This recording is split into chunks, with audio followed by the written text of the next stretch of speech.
We have watched and been part of camping growing in China, and we know that there are very exciting things happening in China, and it seems like the right time for us to travel. So we want to come to China to help, but also to learn. 这个呢，相当于我们营地教育行业的一个奥运会，因为它既然是奥运会嘛，我们到时就有各国的文化展示。但是我们中国人讲一句话，取法其上，得乎其中，对吧？所以我们就把目标定得高远一些。我们是希望这次能够有1万人参与其中，而其中8000人呢，我们希望是这个行业的年轻的从业者。主会场位于中国首都的北京，参会者们有机会来到奥林匹克公园。大会举办的时间是10月10号到14号。10月呢是北京最漂亮的季节了，秋高气爽，金色满园，朋友们可以去故宫啊、天坛啊，感受一下中国的历史文化；去香山看看红叶，去登长城做一把好汉。这次大会与历届大会有很多不同之处，其中一个亮点是，除了北京的主会场，还将在中国几个具有地域文化特色的城市举办分会场。我们将带着国际专家们一起深入到中国内地，专家们将他们的经验分享给更多营地教育从业者的同时呢，也有机会了解中国的市场，了解中国营地教育的发展情况。分会场所在地不仅有特色的营地，也有非常深厚的文化底蕴，比如13朝古都西安、江南水乡乌镇、桃花源的所在地常德、汉民族的发源地汉中、五岳之首泰山的所在地泰安等等。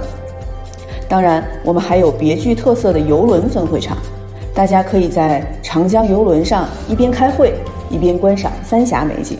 我们希望通过本次大会，将中国营地教育的特色展示给全世界，也为世界营地教育大家庭添一抹新意。So when we come to China, we'll be able to meet them and learn about the camp experience from the Chinese eyes and the Chinese heart. But we also want to bring our story so that we can share together and learn from each other and have a better idea of how the camping movement can grow as a world movement. You know, here's the world. It's much bigger than just American-style camping. There is Mongolian camping, Japanese camping, Russian camping. Ну, я повторюсь, на самом деле это высокое значение. Педагогами лагерей, они встречаются с детьми, они принимают участие в мероприятиях, которые организуют лагеря. И поэтому этому движению существовать и очень долго еще. 中国虽然营地发展的比较晚，但是速度非常快。尤其近2年呢，已经可以直追国际的这种高标准的营地行业的建设以及运营。所以营地教育这个概念是一个全新的概念。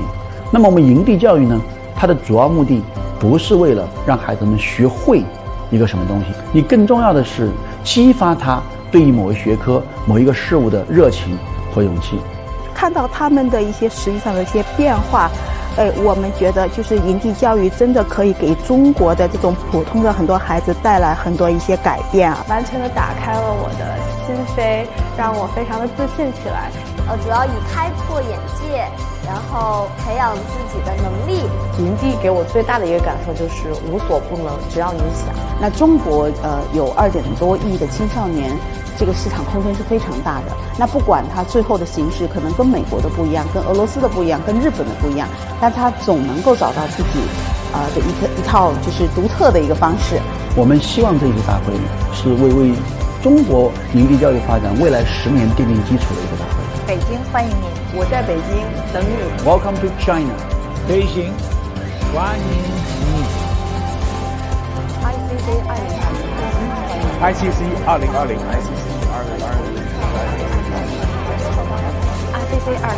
我在北京等你。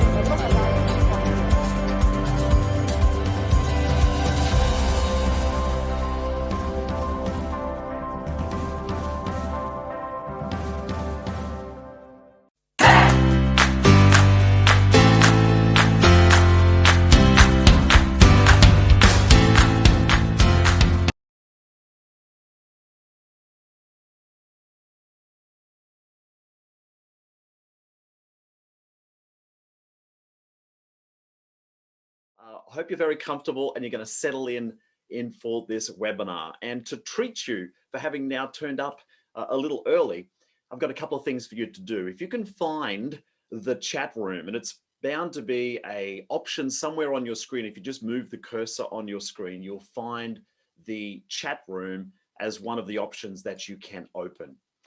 And then, having done that, go ahead and introduce yourself and tell us which town and country you are beaming to us from. So for example, it's Melbourne, Australia, that I am now entering into my machine, and you'll now see it emblazoned in the chat room. And also for all of our artistic folks, you'll notice this blank mandala that is just begging to be colored in. And again, I want you to go find the toolbar or the view options, depending on your software. And you should be able to find an annotate tool. Once you've found that tool, select draw. And then I go for the big fat pen. And you'll notice that I'm now starting to color in on the screen simultaneously this beautiful mandala.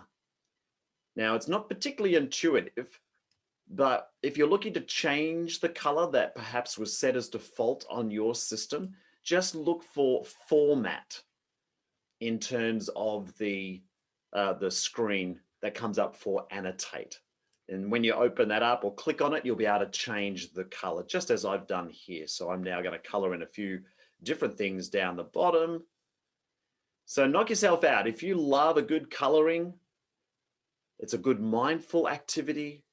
Perhaps you've never done this before. Well, welcome. I'm so pleased that you're here. And I invite you to find that annotate tool. You can add, you can absolutely garnish this whole space, just as someone is adding those little red circles. Maybe they're our friends from Japan, I don't know.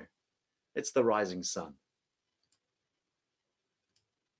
And don't forget, let us know where you're beaming from in the chat room. And I do my best. I failed kindergarten because I could not color inside the lines. And my son, who is 8 years of age, could actually show me up in this regard. Oh, yes. Looking really good, folks. Well done. Welcome if you've just joined us. We're so excited to have you here. My name is Mark. This is the unofficial start. You haven't missed anything. It's instructive, and we're really excited to share a lot of stuff with you in your morning, afternoon, or evening, no matter what time zone you happen to be beaming to us from. And a couple of things to keep you busy. One, let us know where you're coming from. Where are you seated right now? You might be in your car, your office, your home, at your camp. Let us know in the chat room whereabouts you are. I'm in Melbourne, Australia. I don't know if we've got any other Aussies here. We've got many people in the Northern Hemisphere, though, which is not too surprising because that's where most people live. And then, of course, as you can see, we are continuing to flourish this beautiful mandala.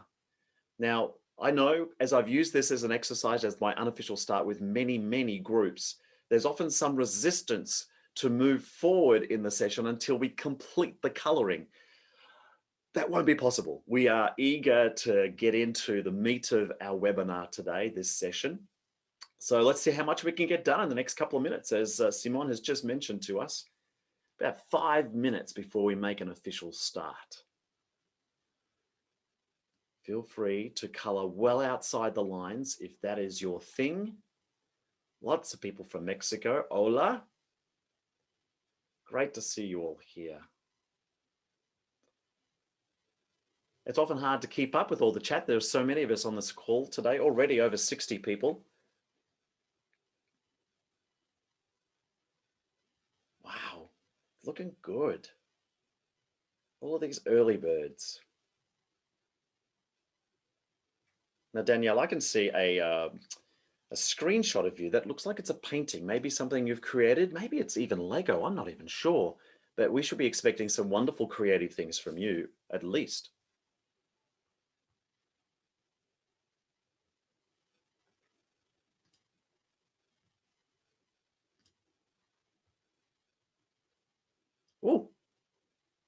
They all disappeared. What happened? Someone cleaned it. That's all right. Keep going. I don't think it was me.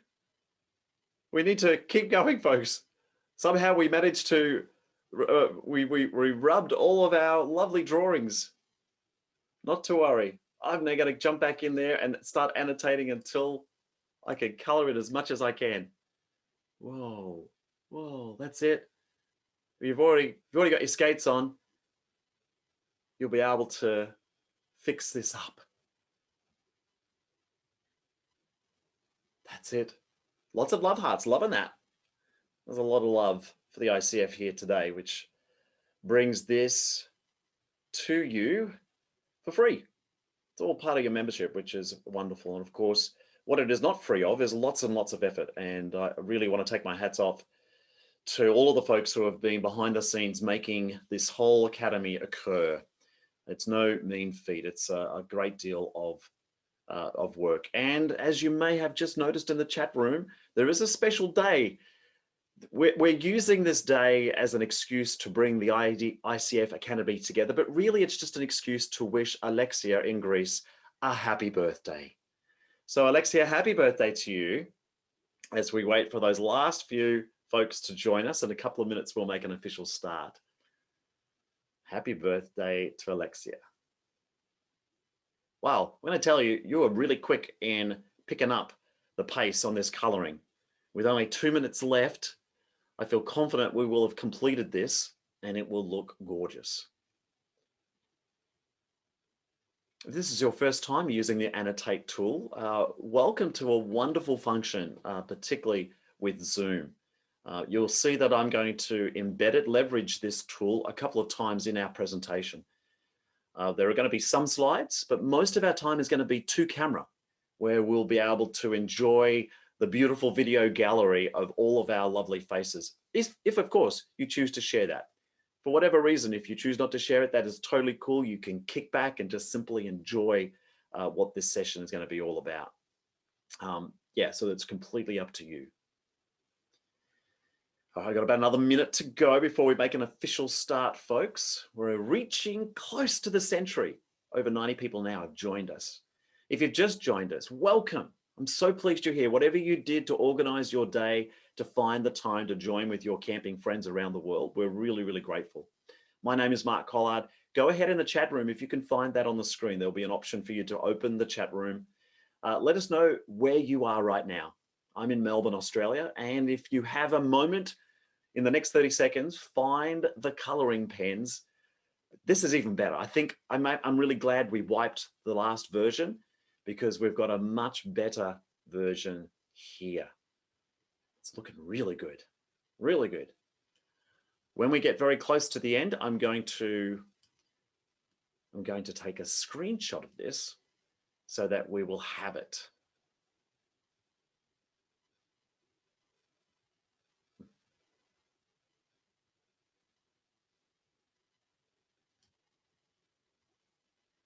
All right, we're down to our last few seconds, folks. Get those last few love hearts or colors in there.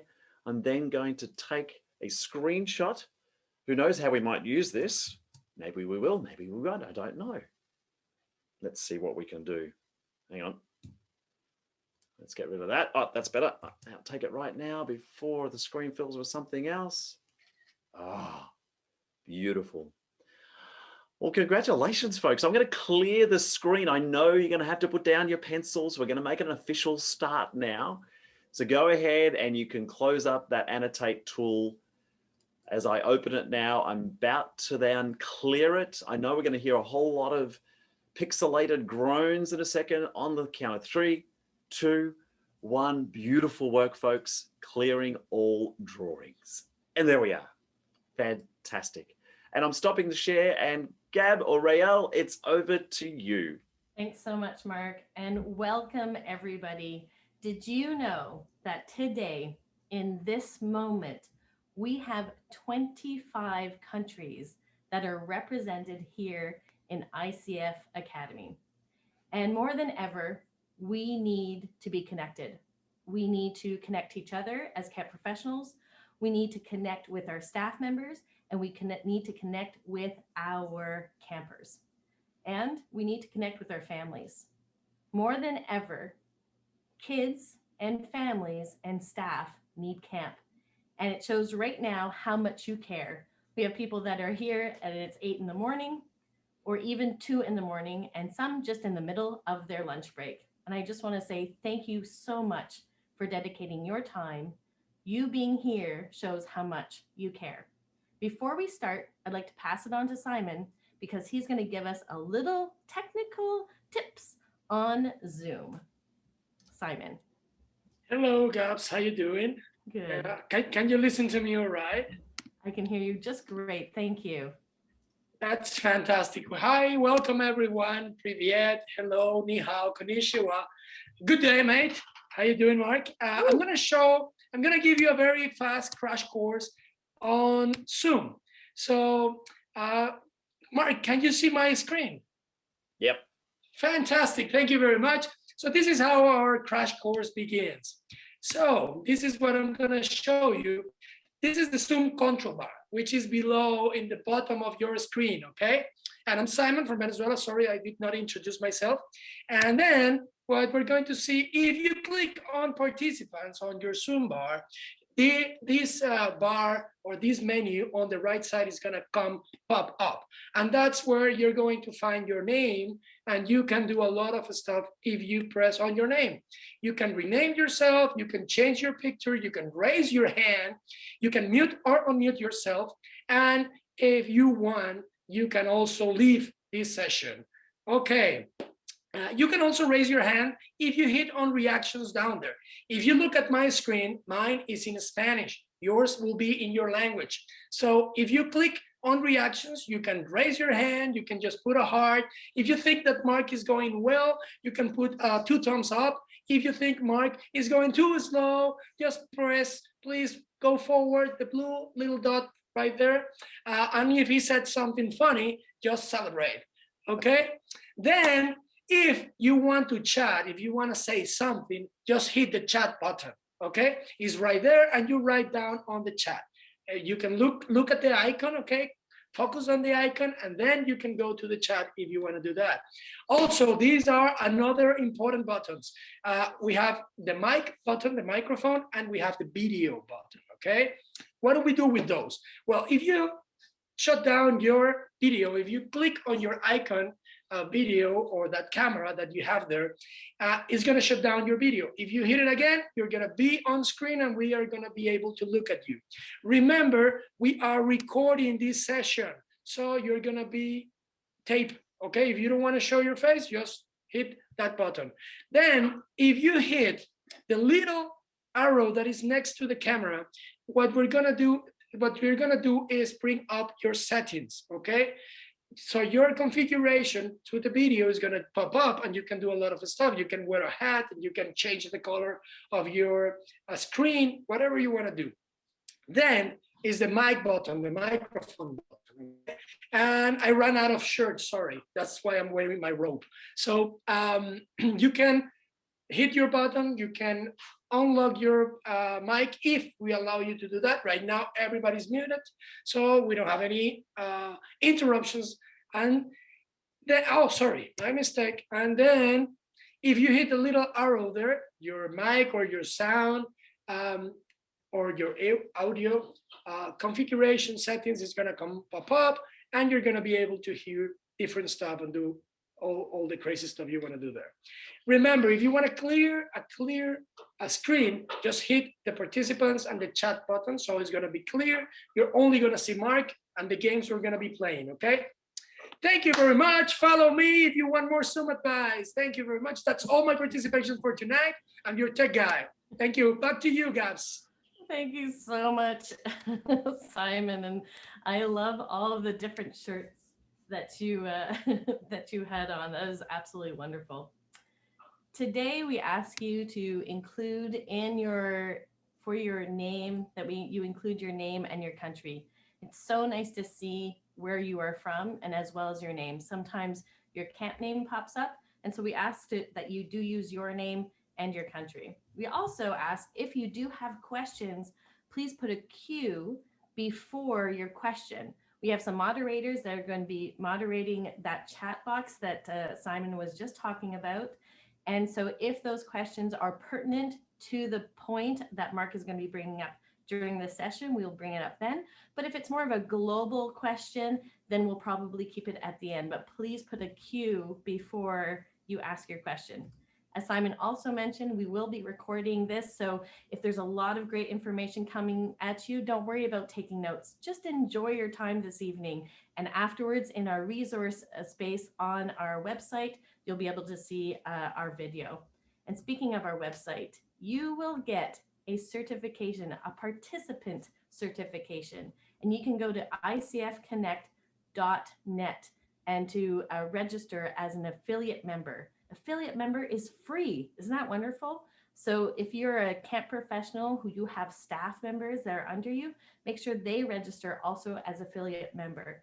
And if you're here this evening and you're not registered with us, please do register. We want to get that certificate to you. Now I have the pleasure of introducing Mark Collard, or as we say in French, Collard. And for me, I met Mark. I met him quite a few times, but I met him in Turkey. He was writing his book on serious fun. And I remember when he was showing me the artwork at the very front, which was a rubber chicken. And it spoke to me immediately. There it is, serious fun.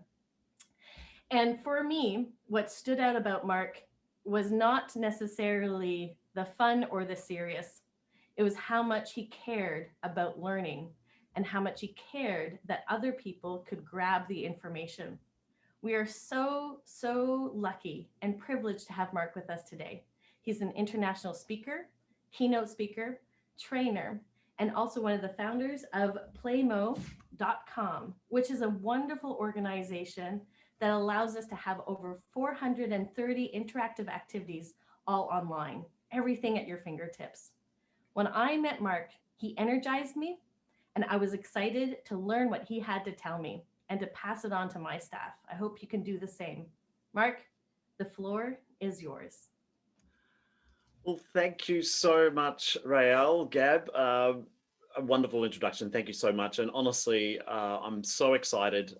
If you had asked me to do this at 2 a.m. in the morning, maybe I'm not as much as excited. So I really want to, first of all, say thank you not only to the team putting on this event and the whole academy, but to every one of you who have signed up today and have attended, whatever you needed to do to organize your day or night to be here. I'm going to make it worth your while. We're all going to make this worth your while. We're going to look at, honestly, I've got so many that fit within my top 60, my top 100, but if I have only an hour to spend with you, my top 10 interactive experiences that particularly are fun, but also help people connect and build trust. And our focus clearly today is in camp communities. I'll talk more about how I come to be with you in a moment, but that's our focus today. Clearly the context is Zoom, so we're not all in the same room, but I can also say almost everything I'm going to share with you today can be done in person. So it'll just, I'm sure you'll be able to make the connections yourself. If not, you can post a question and we'll get to that later on. But everything we are doing clearly is going to be effective online. So that's our context. If you feel comfortable just to sit back with a drink and an umbrella in it and just enjoy the entertainment, then feel free. But for those who wish to lean in and participate, there will be plenty of opportunities for that as well. So it's really your choice what you choose to do. This is me. And right now I'm a pixelated version of it, a small part of your screen, which is competing for attention with so many other things. But that's me. I think full flight in some session I was doing in a China conference, perhaps one of the China conferences that I've been a part of.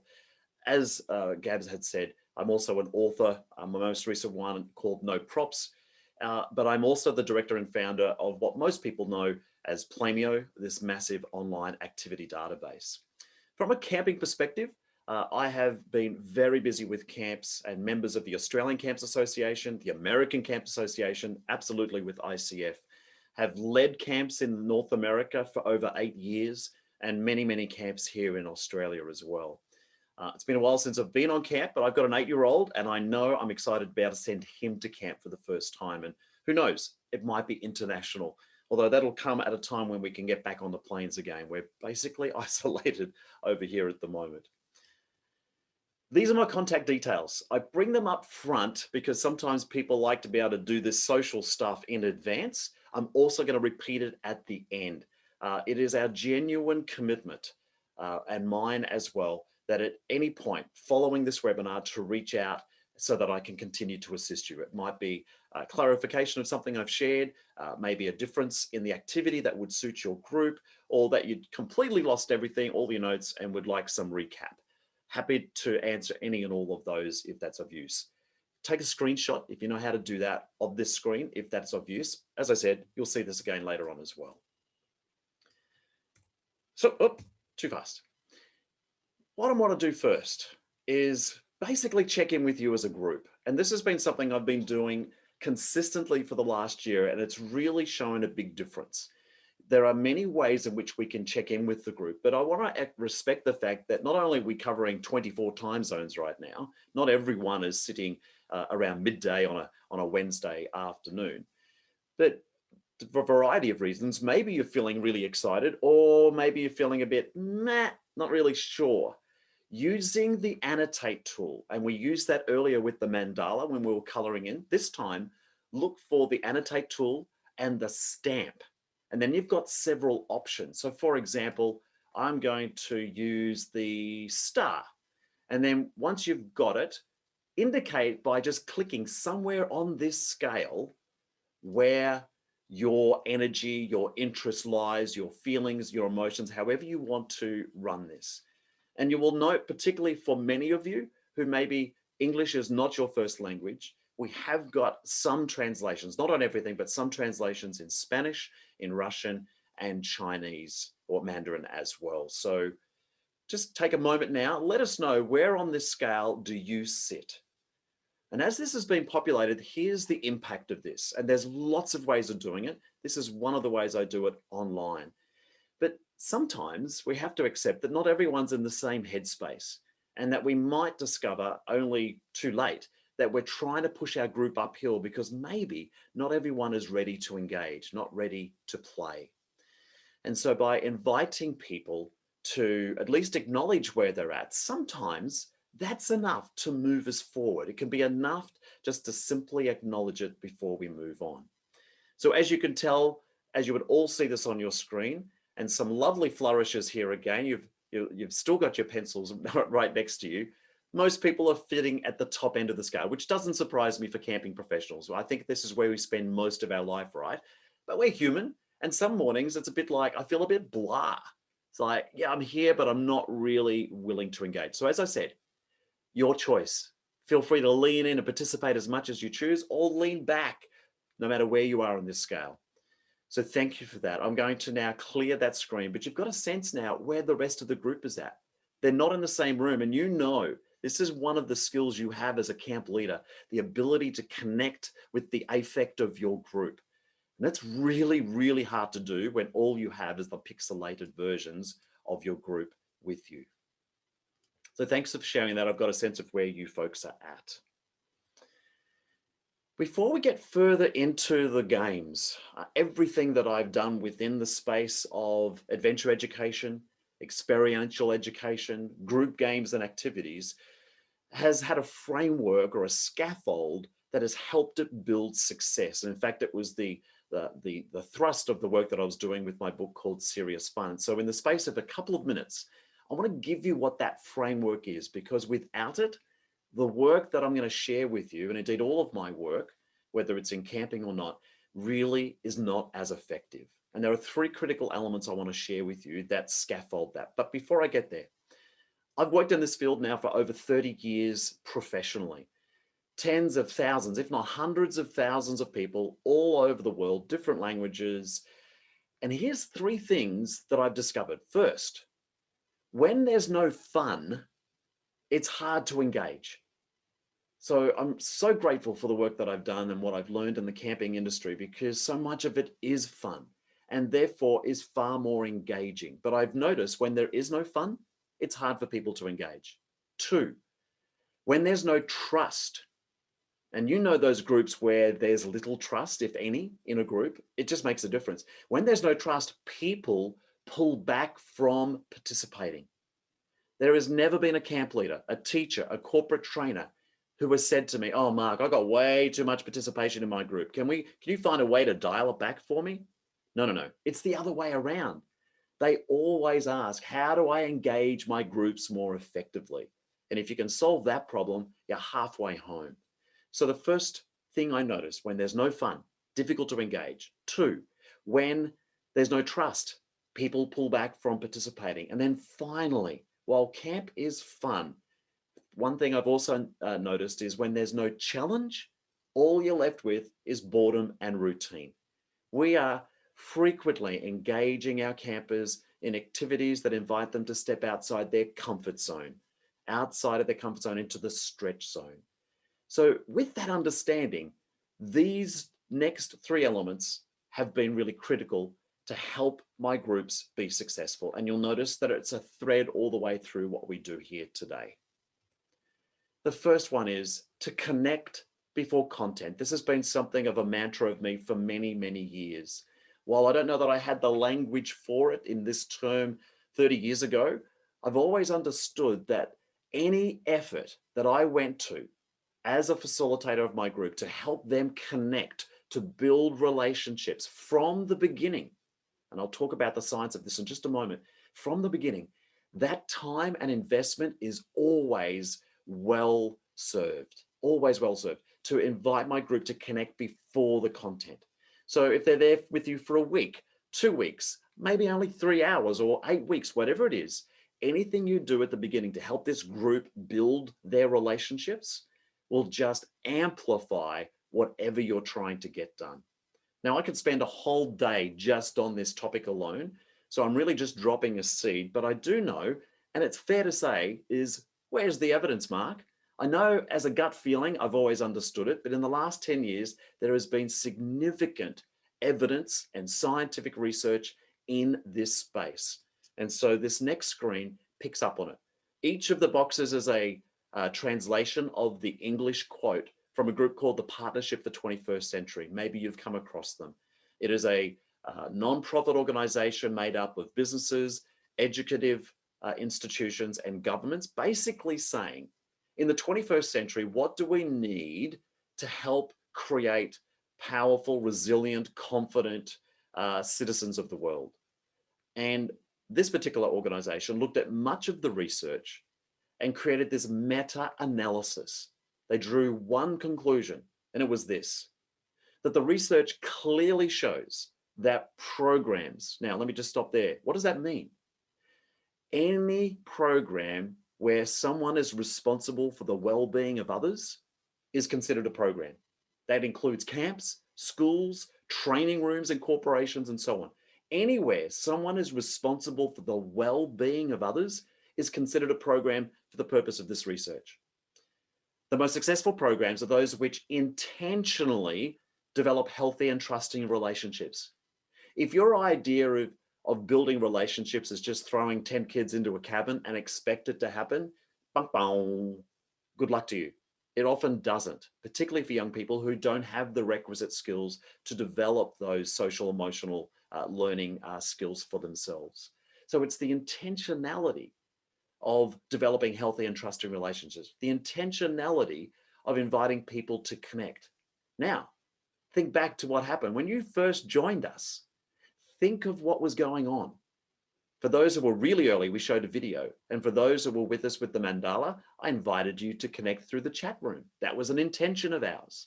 I intentionally invited you to contribute, to work together, to color in that beautiful mandala. None of that was an accident.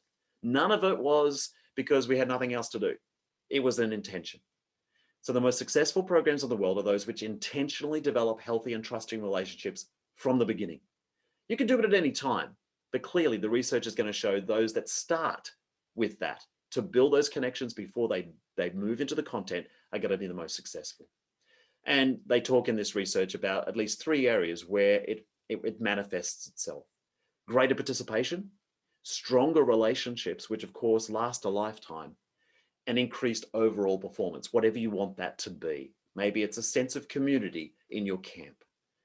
I have a lot more research and evidence that I can give you links to. If this rocks your boat, let me know. I'd be happy to share that with you. But that's one piece. So that's the first of 3 critical factors. Here's the second.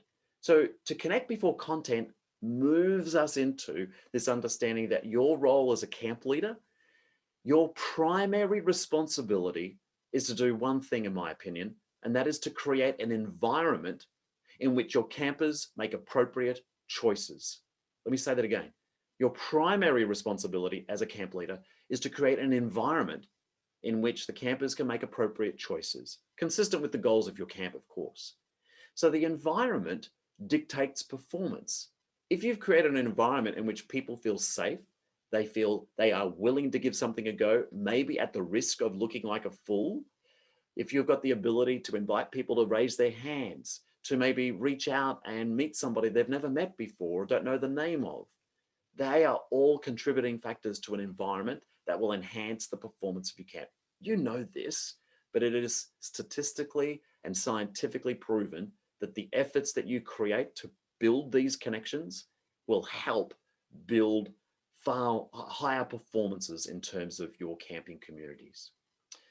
Now, until last year, about this time, we're almost at the anniversary of lockdowns around the world based on the virus, that there was really only 2 critical elements. Now, for those of you who are perhaps still having to engage with lots of online programs like today, there's now a 3rd critical element, and it is this: to focus on the visuals. There's your 3 critical elements. To connect before content, that your environment will dictate performance. And finally, you need to focus on the visuals. And I think the best way I can demonstrate what this means is with these next 2 images. There's me, full flight in the middle of a keynote address to about 350 teachers in Sydney a year or so ago. Now, as a keynote, I'm moving around. I'm using the tone of my voice up and down. So I am dynamic. I'm able to change my position and what I'm saying and use pauses effectively, blah, blah, blah, blah. And I happen to have a visual aid. So the focus is not so much on the visual aid as it is on me. That's like your camps in regular days, in, where the campers actually turn up. What you need to compare it to, a bit like today, like right now, I am a bit like this. There's highly likely some of you are gazing out the window, perhaps listening, completely engaged, but the best I could hope for is to be a pixelated version in the very corner of my screen. And that's what you're competing for. And that's just even on the screen, not to mention what's outside of the screen, of course. So understanding that, unlike turning up, when you're having to do things online, you need to consistently engage the brains and the eyes and the interests of your campers by switching things around. Already I've used at least 10 or 12 slides in the first 5 or 10 minutes of my presentation. Now, there are very few slides after this because most of it's going to be play to camera. But I want to make a point that if you think that you can just simply talk to the camera or use a series of slides, you need to understand the visuals is a really important part to help engage your human campers. So there's your 3. Connect before content. Your environment will dictate the performance that you achieve. And finally, focus on the visuals to really ramp up the engagement, especially for your online programs. It's time to play. I'm going to come off share now, folks, and invite you, if you wish. I'm going to switch to gallery view. You are welcome if you want. Still keep yourself on mute, but if you wish, turn on your videos if you are interested. There's way more than will ever fit on one screen. We've got over 140 people here already. I think the best you can squeeze with Zoom is about 50 or 49, 7x7. So first of all, I would like you just to turn to the person left and right of you and give them a high five. So go ahead and do that now. Woo! All right, nice. I just did that to the wall because I'm in the very top hand corner. Oh, and we got to recognize there's someone above you and also someone below you. So go ahead and high five them as well. That's awesome. Good job. Good job. Okay. Now, I know you're all highly skilled in this next exercise because I can see for many of you, if not all of you, your name. So I'd like you to take your dominant hand. I'm a right-hander when it comes to writing stuff, and use and extend the pointer finger as if it was a writing instrument. Okay, if you are set, you are ready to go. Using the space in front of you, keeping it within the box that is your Zoom video area, I would like you to quickly just write your name, just in the air. Off you go. Now, if you happen to make a mistake, feel free to go back and erase and start again. Does anyone need help spelling? You're all good? Okay, great.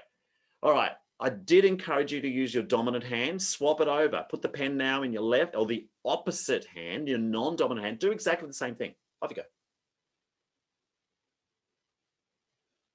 Okay, great. And if you've got a short name like Mark, you'll enjoy sitting back and watching Alexandra, Constantine continue to go for several seconds longer than you because their name is so much longer.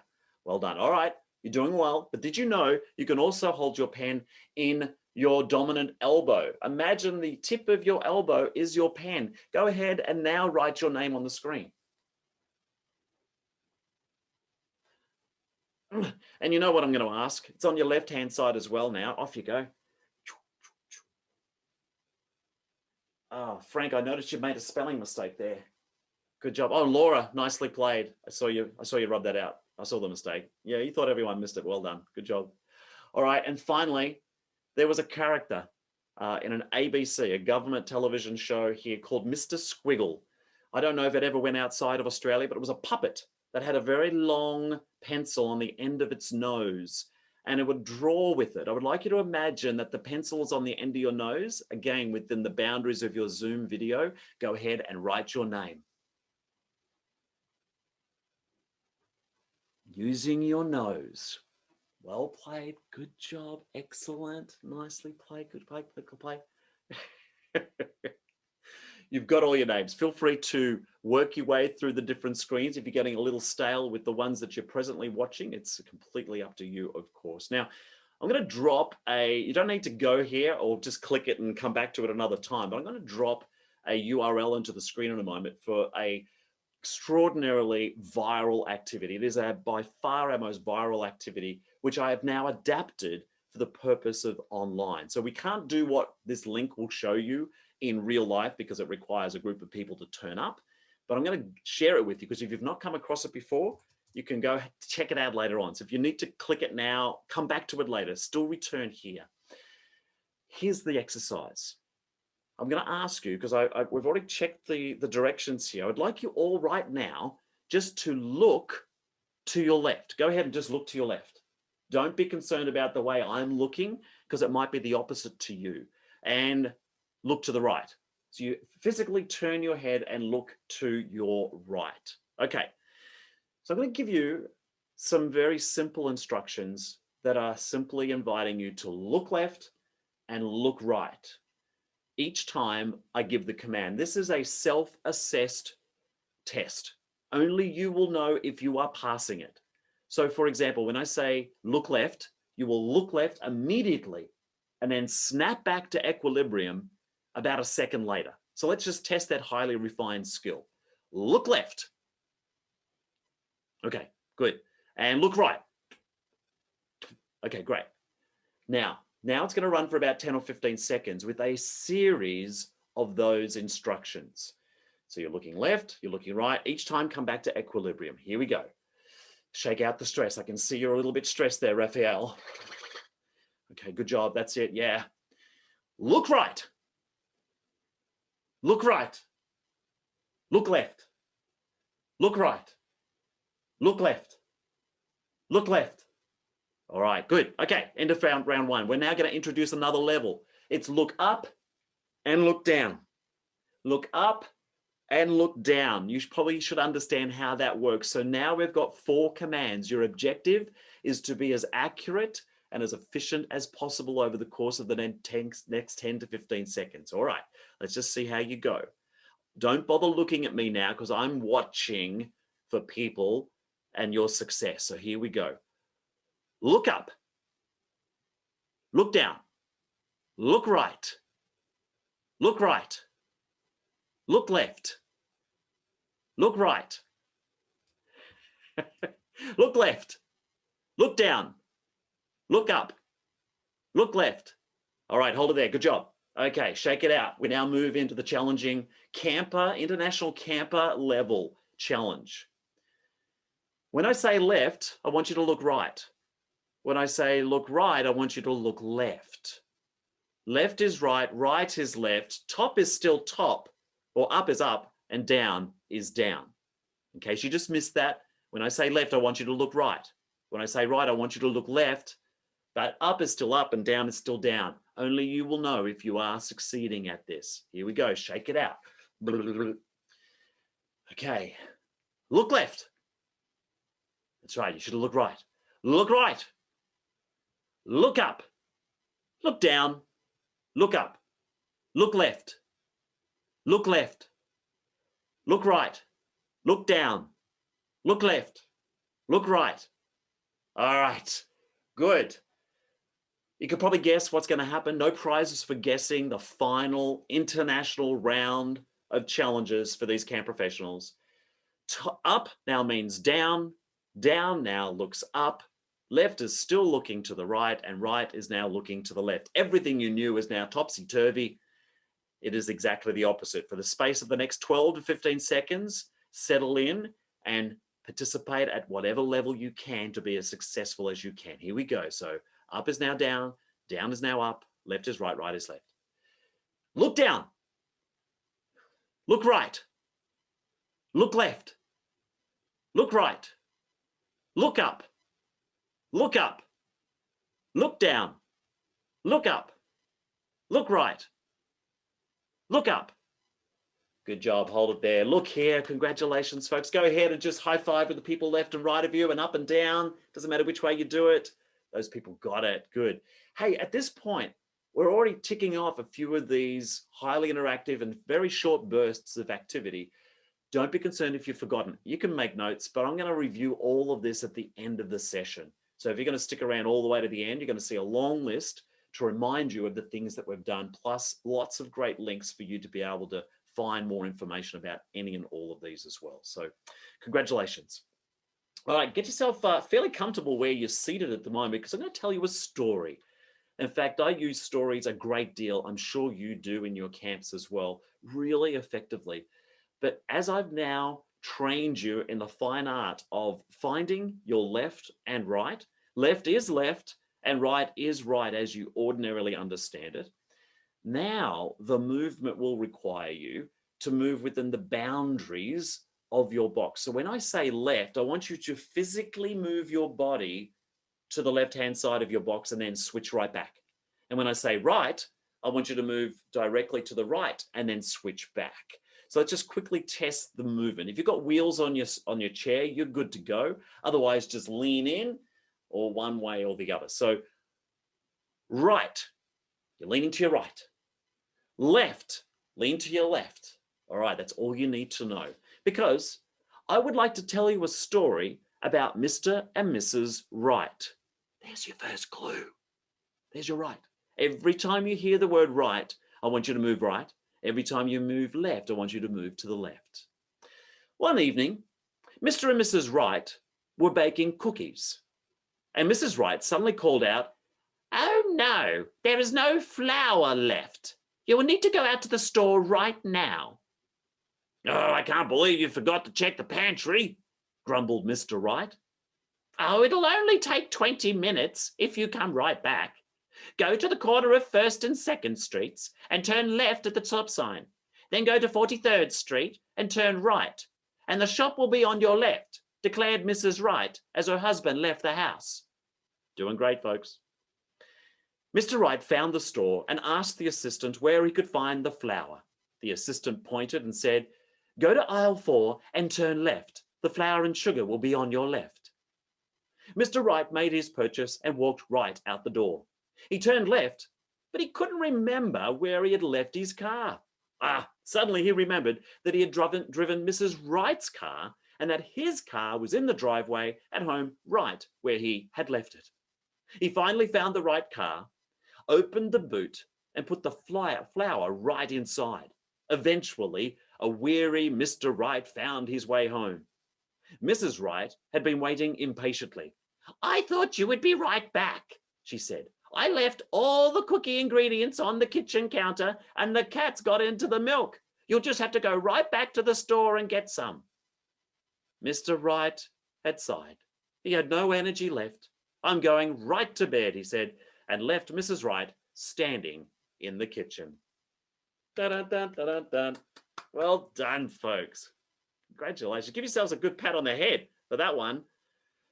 Whew. Now, there are so many stories out there. I learned that as, I think, a 15-year-old in camp a long time ago, and it still brings great joy to the groups that I work with, and there are so many versions of this. So here's a quick tip for you that I mentioned many times in my trainings, is that there is a real trap today, particularly because we're all sitting back and we're enjoying this, and we all are camp professionals thinking what you see done is the way or the only way it can be done. Bong, bong. That's not true. There are so many different variations that can use it. So here's a quick example, whether it's online or in person. As you're telling the story, it's an instruction sheet for the campers to actually grab the item that is mentioned. So for example, if Mr. Wright put on his shoe, everyone would need to go grab a shoe, and maybe it's the one they're wearing. Or if they picked up a seat, they would need to sit on a seat. So there's a variety of clues or a variety of items they need to collect as the story progresses. And the idea is when you get to the end of the story, that person who has collected the most items wins, whatever that might mean for you and your program. So two of my favorite people, Mr. and Mrs. Wright, have always come home for me. Now, I'm going to involve a little bit more engagement here, where I invite you to find a sheet of paper. Maybe it's a blank sheet of paper. You'll need a pen, even better if it's a thick pen, like a marker or a texter, depending on how you might call it. So just grab yourself, again, feel free just to sit back and watch and enjoy. You'll get it just by watching others. But if you've got some paper, it could just, I'm going to use something on the back of. It doesn't have to be a clean sheet, just a piece of paper. And here's your first task. I'm deliberately folding my paper in half so you only see what I want you to see at this point. But write your name on the sheet of paper. Okay, nice big letters in the top half. Okay, there is more paper here that I'm not showing you, but I'm just showing you at this point. In the top half, write your name. I can recommend using your own name. Please do not write Mark unless that is actually your name. So write your name. All right. Very good. Oh, someone just shared the story. Very, very good. Thank you, Gwen. Doing a marvelous job looking after us in the background. So that's the first thing. And then I'm going to show you the rest of the paper if you're still getting together. Oh, Alex, perfect job. And you got it spelled correctly as well. Congratulations. Thank you, Nellie S as well. Now, here's what you'll also note. Now, wait until I describe what's about to happen as to what your next instruction is. Oh, beautiful. I can see that too as well. Thank you, Jagga. I got it. There's a series of numbers. No matter where you are in the world, we are identified somehow by at least one set of numbers. Maybe it's your social security number, it's your passport number, it's whatever. But the difference about this identity number is that you get to create it. And you'll note in my case, I've written a series of numbers and all of them represent something about who I am.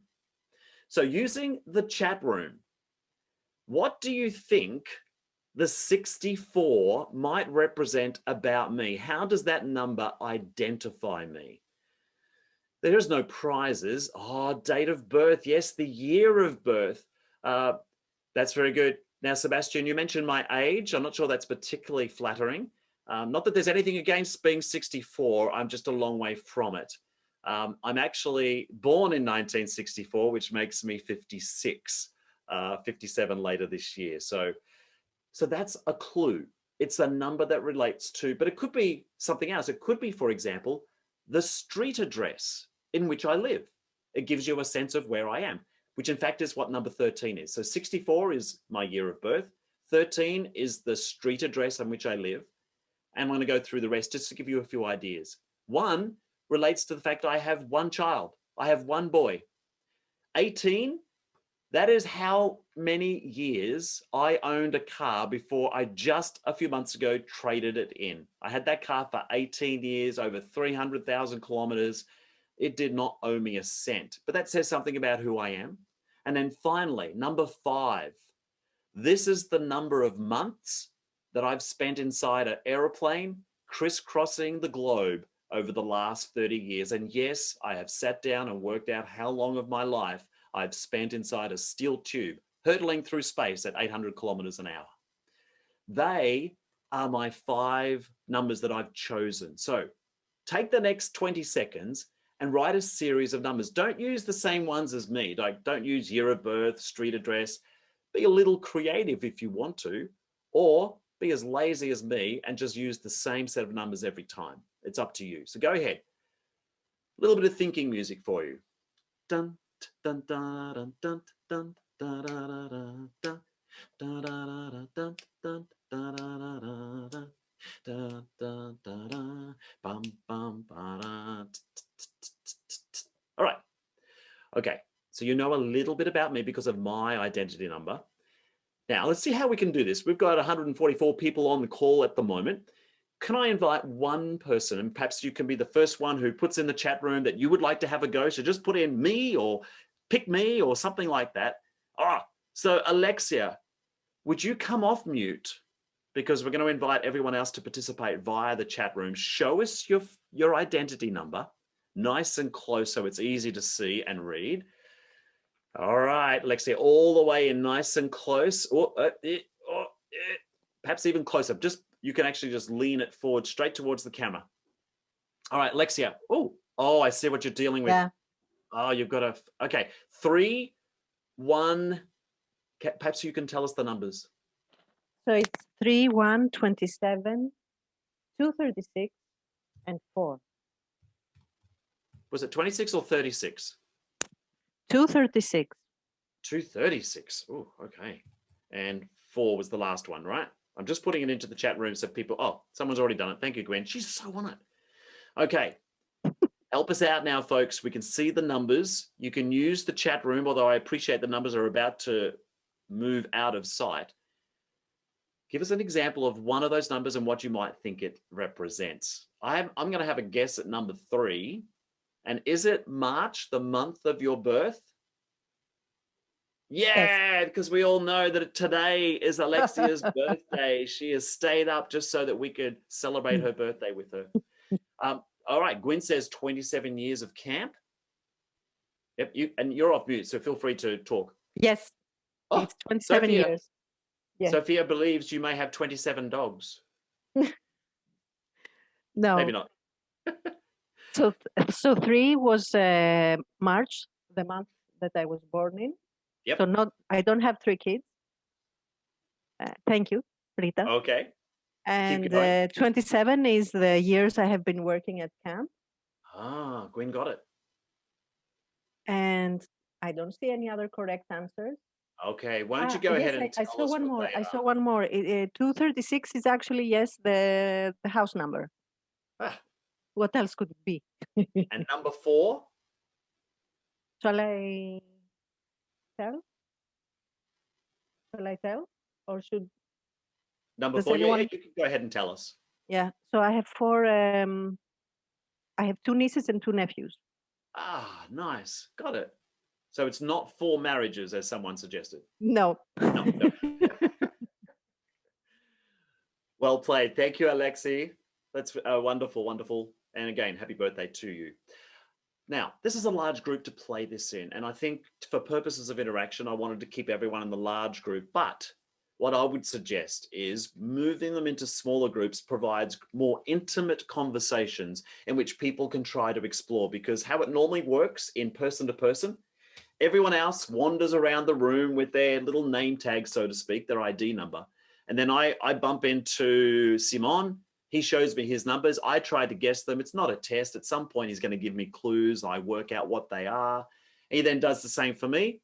And then we say bye-bye and we move on to somebody else. So it works really well in a breakout room. Let's do one more person. And perhaps rather than try to guess, tell us what your numbers are. So again, who's the first person into the chat room? I'll nominate you. And Sebastian, would you like to show us your numbers and come off mute and tell us what the numbers are? Hello, can you see them? I can, Sebas, and 7, 96, 10, and 31. So just zip through them for us. So 7 is the number that I play soccer with. 90 was the year that I was born. 6 was the years that I've been in the ICF.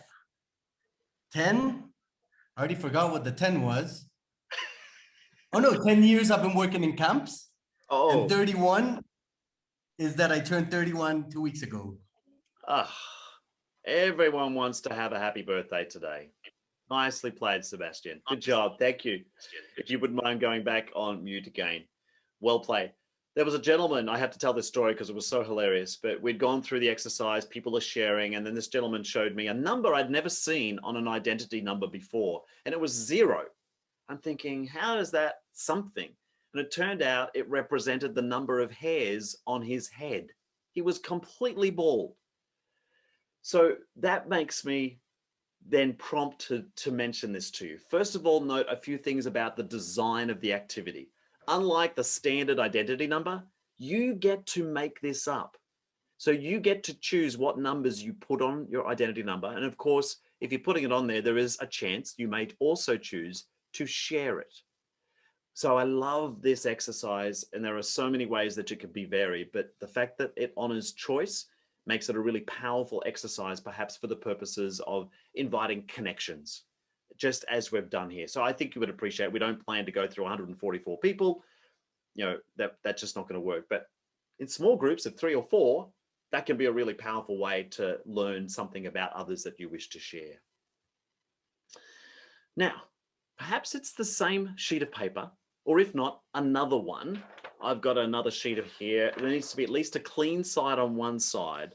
I'm going to share something that I actually learned at an international camping conference. I think it was either the ICC or it was the Asia Pacific Camping Congress. I actually don't recall which one it was, but I do remember who my partner was in this exercise. And today, you all will be my partner for this exercise. But to start, you need a sheet of paper. So go ahead, and if you happen to be at a desk or a table, place it directly in front of you. And then again, with that same pen or pencil or texter marker, have that ready in your drawing hand. Here's what's going to happen. Before you move any further, go ahead and change the view on your screen to speaker view. And that's in the top right-hand corner. There's a little series of boxes that says view. Click that. It'll give you 2 options, speaker or gallery. Just go to speaker for a moment, and I'll keep talking to be sure that I continue to be in view, because I want you to focus on me for no more than 30 seconds for this activity. And I am going to choose one person in this gallery that I'm still looking at. There are 25 squares on my screen. I'm picking one randomly to focus on. So you're all looking at me. I'm looking at one person who I'm not nominating just yet. And now here's the exercise. With your pen poised, focused only on the screen. Never take your eyes off the screen. I want you to draw my portrait. Never look at the pen and paper. Only ever look at the screen. And I'm doing exactly the same thing as you. Okay, so I will give you prompts to know how far the time is going. You've got 30 seconds. Never look at your paper, and go. All right, I should be hearing lots and lots of sounds. I'm going to do my best. I am not a Picasso. It doesn't matter. You just got to get the basics in there. And if you're really doing well, with about 15 seconds left, you can start to embellish their background. Like if you've done a really great job and you've picked up every single freckle that they've got on their nose, then feel free to do something in the background. All right, you've got about 5 seconds left. 4, 3, 2, 1, and go. All right, have a look at what you did. All right, now, because I'm doing this selfishly, I want to know how well I come across to you. Can you now use your paper, and this is not it obviously, but fill the whole screen and show me how good I look. Go ahead and show me how beautiful I am and fill the whole camera with what you've got there. Okay, got it up there, got it sitting up there, not bad. All right, thank you very much. That all looks like me. I think you're also really grateful that I wore glasses, because that's possibly the simplest thing to start with, right? Okay, which is one of my strategies in this activity. I always choose someone with some glasses. So this is going to be hard because you don't know which of the 144 people I could be looking at, but this is who I drew. Is it possible? And in the chat room, tell me who you think this is. Who is that? I feel very embarrassed because it's not a good representation, but who could it possibly be? Laura? Ah, Georgie, Ted, there's a couple of options there. To be honest, it could be all of them. But in fact, who was it? The first person, Colin said, no, Kim said, Laura, it is Laura. Well done, Laura, in the United States. Beautiful, I think, don't you? Oh, yeah, actually, you did better, Laura. You did much better than me. Blind portraits. Now, in the space of your program, if you're just looking to maybe just build some energy or create those more intimate moments between two people, that it doesn't even have to be two people, like you all focused on me and I just focused on one of you. So there are some different ways already the activity has varied. Here's another thing. This can be pretty threatening, looking straight into the eyes of somebody, because recognizing we're all looking at cameras. We're not actually sitting in front of one another. But if you were, that can be somewhat threatening. So it doesn't have to be a person. I could show an object or a picture or show something else to you in front of your screen, and the exercise is exactly the same. I invite you to be able to create a representation of that without looking at your paper for about 30 seconds. So I'm hoping I'm inspiring you to consider alternative ways that might be adapted for your purposes. All of which, again, think back to what we've already done. We're more than halfway through our time now, into our last sort of half hour, that we have already many ways in which we've connected with each other. And appreciate some of this would be done in small groups, but for the benefit of time and losing people, I've decided that it's just much better to keep it together as a large group. So thank you for playing. For those folks who had a go at drawing me, you all did a wonderful job, much better than I did. Now, I don't need to see the paper on this occasion, but stick maybe to that, the one you use for the sign. If it's blank on the back of it, go ahead and grab that, flip it over so you've got a little space to make some notes. No one will see these notes. We're going to ask you a series of 5 questions. So 5 questions are going to come your way. And at the end of all of this, we're going to conduct a poll to see how accurate your presumptions are about this group. The question basically is, all right, we're all camping professionals. We have a passion for working with people, often young people, in a camping environment. But how well do we know each other? I'm going to ask you 5 questions to see how well. And again, consider this in a small group. Today, I'm going to keep you in a large group. So with pen in hand, here's your first question. I'm going to give you 2 choices. You must choose one or the other. And it relates to a drink. Coke, Pepsi. You can't sit on the fence. You either love Coke more than Pepsi or Pepsi more than Coke. If you dislike both of them equally, force a choice. Which one would you absolutely take over maybe a little bit more than the other? So you must choose your personal preference. It's not a wrong or a right. No one's actually going to even know about this, but write down your preference for Coke or Pepsi. And now I'm going to ask you to ramp up the challenge. Guess, on behalf of the 142 people who are on this call today, when we conduct the poll, we're going to find out, when everyone enters their personal preference, as to whether Coke is the bigger preference, the majority preference, or will it be Pepsi? So don't put it into the chat room, because that's only giving it away. Just note it on your piece of paper for now. So you've done two things. One, you've had to elect personally, is Coke or Pepsi your preference? And then predict, speculate, what would be the group preference once we tally all of this up, and we will do this really simply and quickly at the end. You should have two answers down. They might be the same. It's okay to have them different, because maybe you went for Pepsi, but maybe you sense that more people are Coke, or the other way around. It doesn't matter. That's your first of 5 questions. All right, number 2.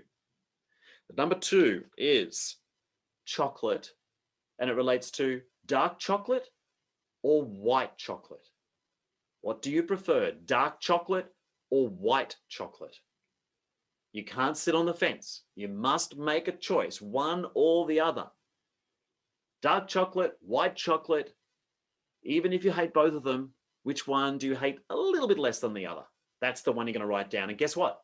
You're going to speculate. Is this a dark chocolate loving group or a white chocolate loving group? I don't know. We'll find out very shortly, but you need to make a guess. Only you will know whether you get this right. And by the way, out of 5 rounds, we'll be interested to see how many you accurately predict on behalf of the group. Okay, not your personal choice, but how well do we know this group? So I've only asked you 2 questions so far. Check your answer sheet. You should have 4 answers. 2 for drinks, 2 for chocolate, number 3 coming up now. Games. Do you prefer board games, like sit on a table, Monopoly, Scrabble, things like that, or video games? Board games, video games. Which do you prefer? If you're stranded on an island and the only type of game you could ever play for the rest of your life was either a board game or a video game, which one is it? I know it depends. I can hear you, even with mute on. I know it depends. I want you just to basically, all things considered, generally speaking, one or the other. Okay? You've probably already done this. Speculate for the group. Is this a board game loving group or a video game loving group? Okay, very good. Number 4, I only have 2 questions left. This one relates to groups. Small gatherings, big parties. What's your preference? Small gathering or big parties? Small gathering, big parties, one or the other. And then again, predict on behalf of the group, one way or the other. Which one is it? And our final question. This one relates to feedback. You'll understand what it means as short as I give you the 2 options. Honesty or other people's feelings? Which do you prefer? To be brutally honest at the expense of their feelings, or hold back a little on the honesty because you're really sensitive to the other person's feelings? Honesty is your preference. Other people's feelings is their preference. Which one is it? All right. And again, speculate on behalf of the group. Is this an honest kind of group or a group that is more sensitive to the needs of the group, other people's feelings? Check your answers. You should have 10 answers. Now, if you're relatively new to Zoom or perhaps to the polling feature on Zoom, you should get a little bit excited. A little chill should run down your spine because we're about to do something a bit different. I'm going to launch a poll that should pop up on your screen. If it doesn't, don't tear the house down. It won't be a big problem. Enough of you will see this. But once you see it, I would like you to start polling. That is, all you need to do is click the option that's related to your personal choice. So choose the option that reflects your personal choice, not what you predict the group to be, because this is the instrument we will use to predict that result. So your personal choice, is it Coke or Pepsi? Your personal choice, dark chocolate, white chocolate. All right, I can see 50 of you have already voted. You're on your way. Okay, that closed much sooner than I expected. Maybe I'll maybe I'm not. Oh, hang on. What happened there? Simone, maybe you're doing something in the background, but all right, folks, I apologize. It appears that the poll closed really quickly. Even if you had voted, go ahead and vote again. It looks like the poll has restarted. And we'll give it a good 20 or 30 seconds, Simon, before we announce that we're about to close it. So about half of you have now voted. I can start to see the results on my screen, some very interesting, but not too surprising results. Perhaps we'll find out. And these are the results we're going to check against what you had predicted. Let's see. You've got about another 5 seconds remaining. 5, 4, 3, 2, 1. Okay, let's end the poll. I think we have enough votes in, and now I'm going to share the results. As you can see, and you may need to scroll up and down, we are a Coca-Cola loving, dark chocolate eating, board gaming kind of group that gathers in small numbers that are very honest with each other. And now we've learned a little bit about our group. Now, maybe that doesn't come as a surprise to you, but in the chat room, if you predicted these majority results, that is, you predicted the group was Coke, dark chocolate, board games, small gathering, honest, you would put down 5. If you only got 4 correct, put in 4, 3. And what we should see, it goes brrr, a bit like my emails in the morning when I turn on my machine. We've got 4s and 3s. Are there any 5s in there? Did anyone accurately predict? Oh, someone did. Oh, that moved so fast, I didn't see who it was. Alexane? Did, yes, well played. First person I saw there. Now, a couple of things about this before I move on. And I'll stop sharing those results. Hopefully, I think everyone got to see that. Now, from here, clearly we've used Zoom and clearly we have used the ability to have a poll. It's not necessary. In fact, only in recent months have I been using it this way. I used old school technology to be able to make that happen by simply using the chat room. For every question, I ask people to type it into the room, but do not hit enter. Add a comma, and then they added their second answer. Add another comma. In a moment, over the course of several minutes, we had 5 different answers. And then when everyone had their answers ready, they all hit enter, and then and then I asked people to go find other people who had exactly the same preferences as them. Remember, to connect before content. Anything you can do to help people feel that they've got a connection with others will help build comfort. And comfort is that stepping stone towards building that comfort for sharing, the ability to interact with others, which of course builds trust. That's one way. The alternative would be look for someone who did exactly the opposite to you. So if you're a Coke loving person, what you would be looking for is someone who was a Pepsi loving person. If you're a white chocolate person, you'd look for someone who was dark chocolate, and so on and so on. Again, do this in small groups. You could do it in a large group. That's definitely fun. But certainly you've got more opportunity for sharing. You can come off mute, unlike what we would do today with 140 people. All right, we've got about 10 minutes, folks, and I'm going to squeeze in a few more activities before we wrap up and give you a whole lot of resources. So don't go away. We've still got tons more I want to share with you, but thank you for sharing all of that so far. Let me go back and share my screen. And let's move on to another quick exercise. Based on what we've just done, here's another way that you could do it, and don't think it has to be done online. In fact, I used to do this in real person. I would just simply create 2 ends of a line and invite people to correspond by just being in the space. So here, doing it online, you can see a spectrum, 2 arrows that extend left and right, and you've got a cat at one end and a dog at the other. Alexia is already understanding what's about to happen. Look for the annotate tool, look for the stamp, and it doesn't matter what stamp you choose, click it either as far to the left or right or anywhere in the center based on, are you more like a dog or are you more like a cat? Now that may be very different to how you've answered the question on the screen. So let me just ask it again. You're answering the question based on, are you more like a cat, however you might describe a cat, or are you more like a dog, however you might choose a dog? So I'm not saying, are you a dog lover? I'm saying, if you had a choice between a cat and a dog, who would you be more like? A cat or a dog? Generally speaking, we've got more people who see themselves more as a dog than a cat. Very good. I'll give you 5 more seconds. The cats are making a slight comeback. A whole lot more people feeling, and you can judge by how strongly people feel about whether they're like a dog or a cat by how close to the left and right hand margins they are. Very nice. All right, hold it there. Stop annotating because I'm going to move you on to the next question. So I'm about to clear this. Okay, there's always at least one more that jumps on. Oh, not yet. Oh, there it is. All right, next one. Oh, no, that's me. Hang on. And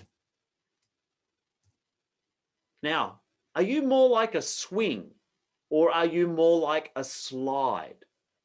Please note, I'm not asking, do you prefer to be on a swing or be on a slide? It's like, are you more like a swing and whatever the characteristics of a swing are, or are you more like a slide and the characteristics of a slide? Are you more like? And notice that we've got some people who are using the spectrum in the middle. Oh, my screen just went very yellow. I don't know what that means to anybody else. I don't know what that means. Has everyone else's screen just gone very funny? No? Yeah, okay, I'll it's continue just on. Yellow. Is it yellow? Yeah, it is yellow and green. You have it is bizarre. Very bright, yeah.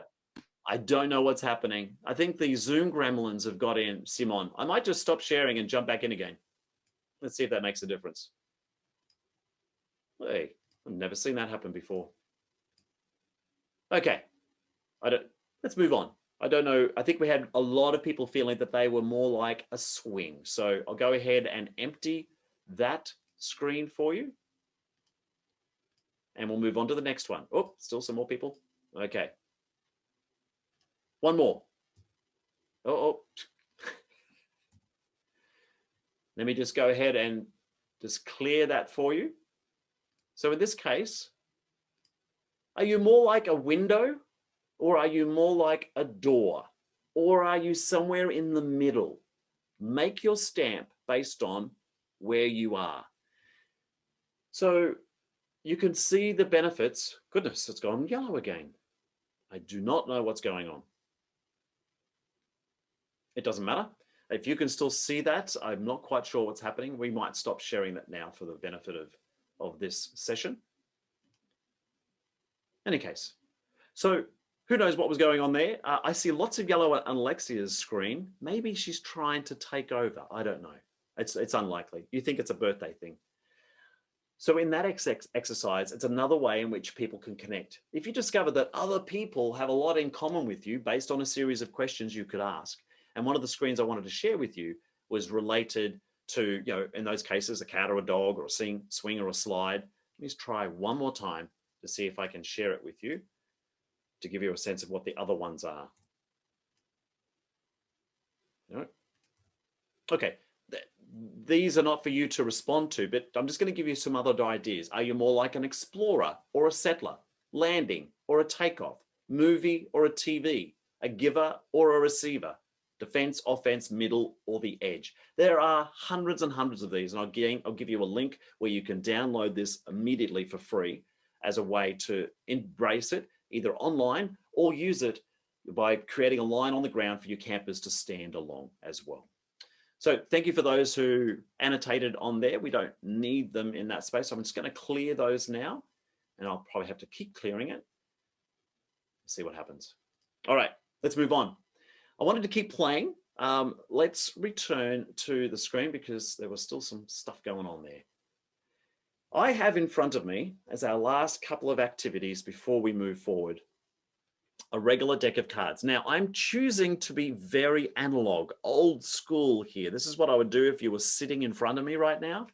However, I could have directed you to a website where there is a random piece of software where different cards can be presented randomly, and that's what's going to happen. So having shuffled this deck of cards, I'm going to invite 4 people. Could I just have 4 different people who might be willing to be a volunteer? And all you'll need to do is make a prediction about what the next card won't be. So I've got Laura, Javiera, Andrea, and Ella. That's all we need. Thank you very much. So Laura, Javiera, I hope I'm saying your name correctly, Ella, and oh, we've got a Mark. Mark just snuck in there. That's all right. We'll use 5. So in order, I'm going to ask each one of you to come off mute. In fact, if all 5 of you, unless you've got a lot of background noise, could I ask Laura, Javier, Andrea, Ella, and Mark to come off mute so that you can nominate the next card. This is about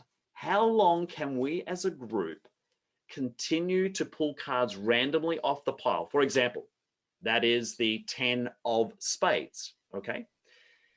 The game will continue so long as one of our 5 friendly volunteers does not predict what the next card will be, okay?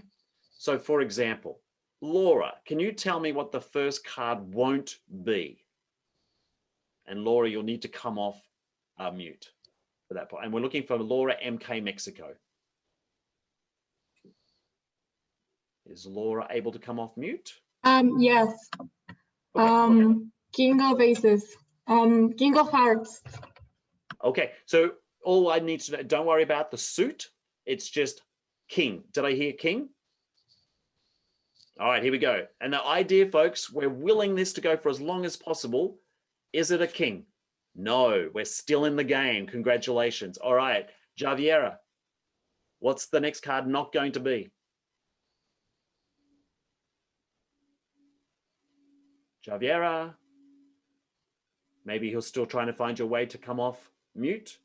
Let's try Andrea or Andrea. Salazar from Mexico. He typed in 6. Javier. Oh, typed in 6. Okay, I didn't see that. Thank you, Gwen. Ooh, it says 6. So we got as far as 2 cards. Let's start a new round. Okay, we're starting with you, Ella. Oh no, and Andrea. Andrea, sorry. Andrea, you were 3rd in the list. What's the next card not going to be? 4 and of Hearts. 4. We don't need to know the suit. So, ooh, we're still in the game. All right, 1 card. Ella. 3. Oh, close. Of course, that means nothing. All right, we've already beaten our first record. Mark. 9 of Hearts. What was it? 9 of Hearts. 9. Ooh, we're still in it. We're up to 3 cards now. We're back to the top. Laura, what's the next card not going to be?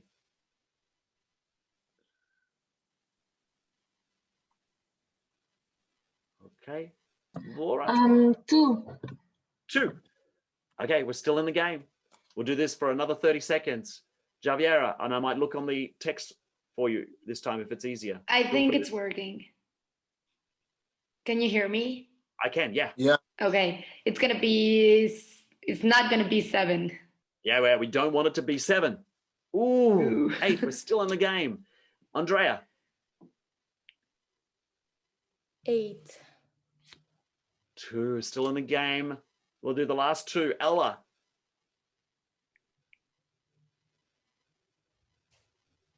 2. Queen. A queen. Oh, so good, so good. And last one, Mark. Can you bring it home for possibly about 10 cards through the pack without predicting? An 8? Spade. 8. All right. 4. Whew. That's a spade. We did well. And we would just keep on going. We're not going to take your time now to go through all of that, folks, but you get the idea. And the object is, in either a large group or small group, is to work together in terms of, you know, how they might work together as a team to be able to solve the problem of making sure you never predict the card that comes up next. I know the next session in the Academy is run by Michelle Cummings, another gifted facilitator, and she is going to share a lot more activities based on team building. And so I wanted to poke one in there as a very simple one that you can easily adapt online, even in an analog session. And I'm going to finish now with one more activity. And I wonder if I can share my screen. Let's find out. So we did keep playing. we won't do this for very long because I want lots of resources I want to share with you, and I want to respect time so that we don't run over. But this should look familiar to many of you. Is that as a campfire, maybe you're sitting around a campfire circle, it's lit up, there may be a little performance, or there's an opportunity for people to sing or tell stories and so forth. So in this space, I would like you to imagine that we're going to ask you to come to this campfire, but the only way you get to be invited is if you bring something. And there is a particular clue to what you bring that allows you to get in. So for example, in the chat room, and if you would like to open the chat room so that you can see this, the only way you can contribute this time is by chatting, by using the chat feature. I would like you to be able to tell us what would you like to bring. So for example, who would like to enter something into the space as an example of whether you can come or not? So Sophia has offered chips. I love chips, Sophia, but sorry, you can't come to the campfire circle with chips. Gwen wants to bring a song. Love songs, but not at this campfire circle, Gwen, I'm sorry. Anna Isabel wants to bring marshmallows. Absolutely. We definitely want to bring marshmallows. So there's an example of something we can bring to this party. Chocolate, Laura. Sorry, no, I can't bring chocolate on this occasion, or drinks. Can't bring drinks either, or a guitar or an auto harp, but you definitely need wood. You definitely need wood, Carol. Thank you. Absolutely. Bring wood. Jam, Joggy? No, sorry. Can't bring jam. Marshmallows again, Maddie. Yes. Balloons. Yes. We need balloons. BALLOON. We need to bring balloons. We need to bring a wood. Sorry, Mark. I know you got a beautiful voice, but you cannot bring a song, a guitar. Marshmallows, absolutely. A disco ball. You can bring the ball. Don't need the disco. That's nothing against disco, but just to this party, we only can bring the ball. The balloons, yes. Umbrellas, yes. Okay, I'm going to start to give you some clues now. What is it about these items that people are bringing? For example, we had marshmallows. I'm entering it into the system. They might also bring an apple, a balloon.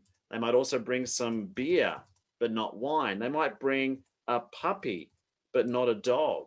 They could bring a kitten, but not a cat. There are clues and everything. Collage, yes. Eggs, yes. In this particular party, folks, here's the key. And again, we've done this really quickly. I would spend a lot longer in my groups, small groups or otherwise, to continue to tease out, give clues as to what's going on. Pool noodles, berries, yes. Polo, a kiss. Oh, totally, Tenant. You could totally come to this party. The clue was, in order to come to this party, you needed to bring something with 2 consecutive letters. Now, clearly, this is very English oriented. I presume it possibly also works in your own language, but I know it definitely works in English. Jogi, Sasa, definitely bring the Sasa, and Google. Yep, bring Google or Yahoo, one or the other. You can't bring Bing. You could bring Mark Collard. Good idea. Segundo, Brea, absolutely. You got the idea. All right, I'm going to stop sharing. Oh, actually, let's move ourselves on because I want to now share this list with you.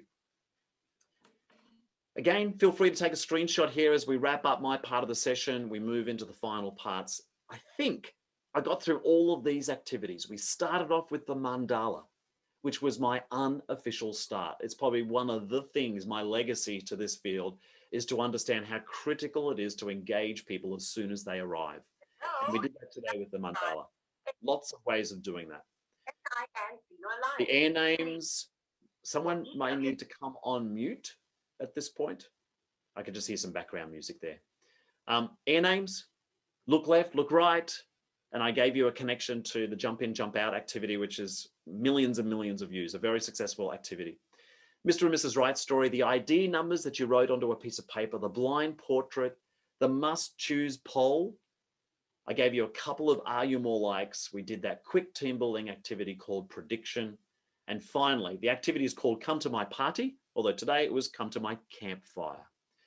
All of these clearly work online. Now, I would hope that we all return to an in-person setting as soon as possible, But in the meantime, if you are still engaged with virtual audiences, I can tell you every one of those work virtually. And on our database, which I'll give you some more information about in just a sec, you can actually filter the activities. Out of 430 activities, if you filter them based on what works in a virtual world, dozens and dozens and dozens, like it's almost 100 activities now we have updated to show you how to run online. And these are 10 of them so far. We're going to move to the Q&A very shortly, but let me give you some further information, folks. If you've liked what you've seen here at this point, and maybe you've never come across Playmio before, or even me, that's totally cool. You can go to playmio.com right now and knock yourself out. There are dozens of activities that are completely free. No sign-in, no opt-in, no credit card, none of that stuff, no in-app purchases.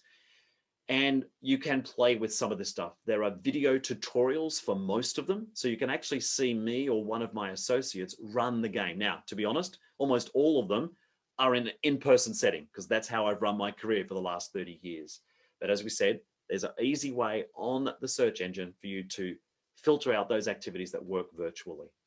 Everything from an icebreaker through to a team building activity. We even have challenge course elements embedded into it. And coming up in the next couple of months, we're expanding our repertoire to include wellness and well-being activities. So if you're into mindfulness, social emotional learning, emotional intelligence, any of those things will now be embedded into the database as well.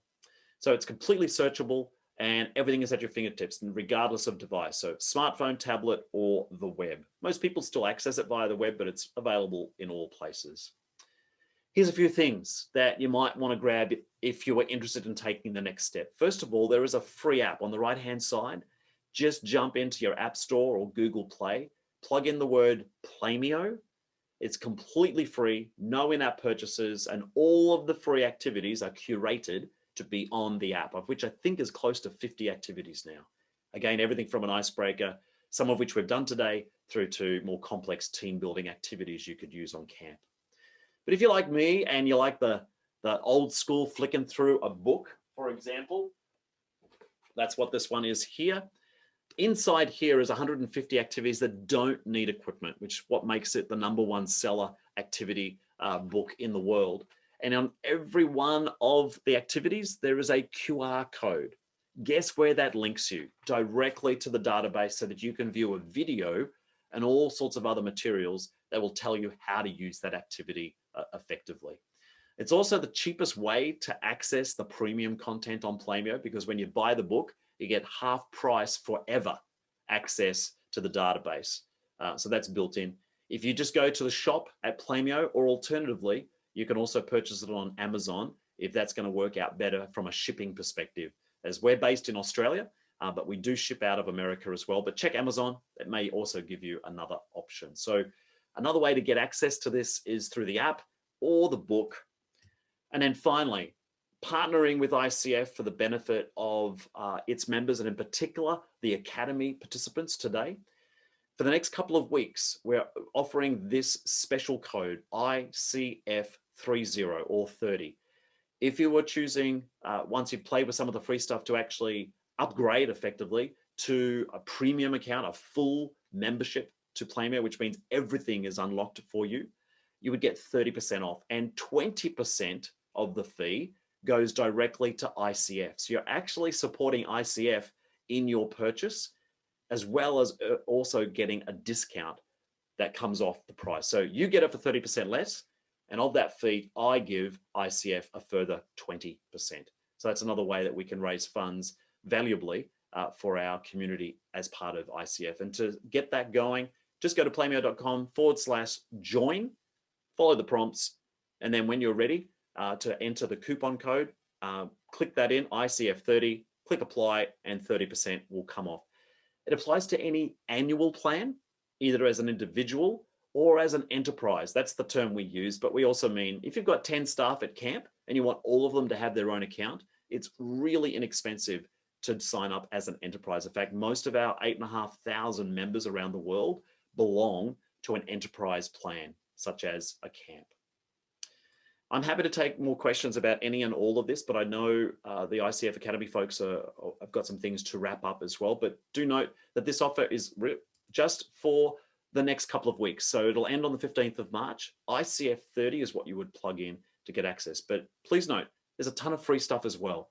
And we know, particularly at this time, budgets are tight. It's one of the reasons we wanted to offer access to the premium stuff at a cheaper price as well.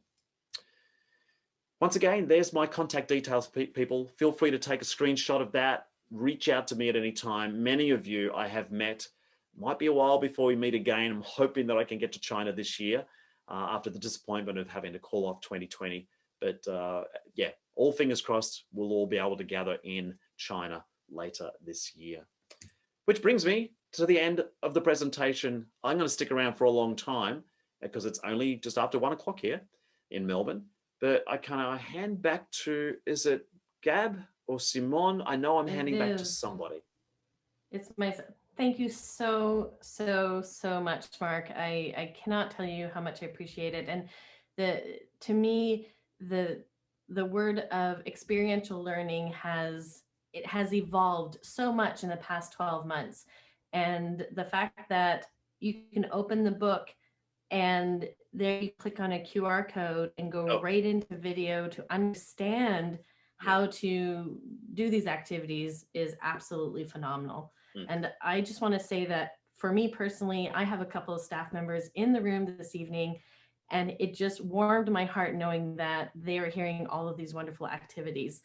I hope that all of you bring these activities back home and you talk about what you learned today. A lot of the times as camp professionals, we do so many things and so many wonderful things behind what I like to say, the arches. And it's time for us to speak out about all the wonderful stuff that we do as camp professionals, as youth development professionals. And Mark, what a wonderful kickoff you gave to us in this experiential Zoom room. I felt like I was here in person with everybody. So once again, Mark, thank you so much. And that those codes are in the chat, and we'll repost some of those codes as well if you didn't have an opportunity to screenshot that information. And certainly follow Mark, because following people helps grow, the great work that they are doing. And so we also ask you to follow us on our social media feeds. We are on Instagram, my favorite, also on Facebook, on Twitter, on LinkedIn. And if you would like, here's our QR codes. Please screenshot this. We'll also upload this in our chat, but our website, our ICF Connect, everything that you need to know. Alexia, our birthday lady, is amazing at posting information, and I like following, obviously, for updates, inspiration, but also friendly reminders on when the next event will be happening. So follow us. It is a free way to show your support for ICF, and don't forget to post on LinkedIn that you were part of this event. It can go within your CV, your professional development folder. So share us, chat with us. We're happy to hear from you. Our next event is with none other Michelle Cummings. So Michelle is an expert, and I mean an expert when it comes to debriefing with your staff and building trust. And whether you are somebody that looks after staff members or you are a staff member as well, her activities are there to help you to build trust with each other, with your team prior to the summer. And it's things that you can do online or in person. I've met Michelle a couple of times in my lifetime at camp conferences and experiential outdoor conferences. And every time I have learned something new from Michelle. So these workshops that we have are limited space. Like me, invite some of your staff so you're not the only person from your organization that is participating. Those staff members that come can present to your other staff members all the great information that they learn. So sign up with us to join Michelle in this wonderful session on building trust with our staff, which is so important in a year that we had. Trust is going to really help us get through those tough times. And finally, ICF is coming back with our Thanks to Camp initiative.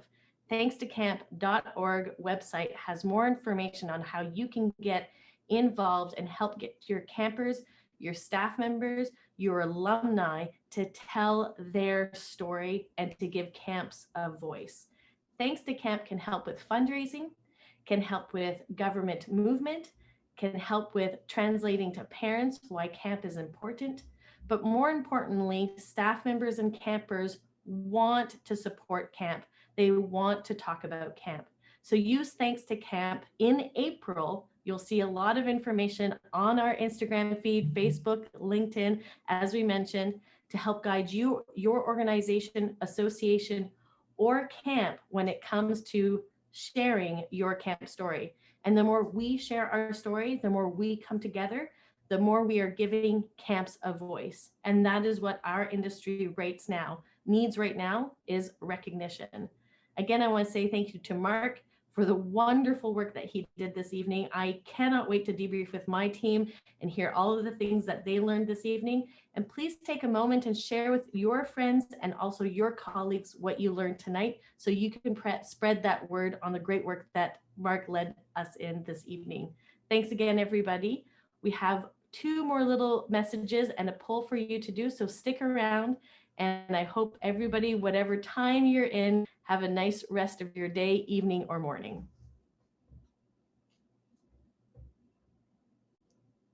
Oh, here's the poll. Thanks, Simon.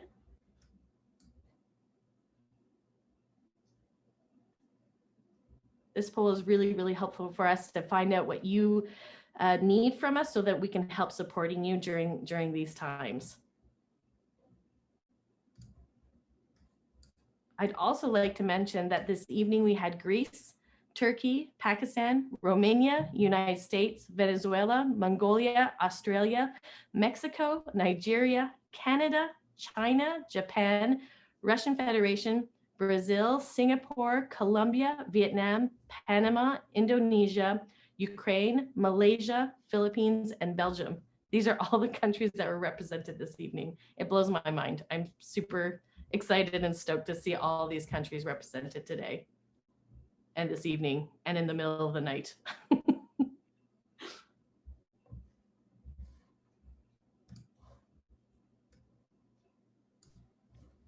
10 more seconds for the poll. Mm-hmm.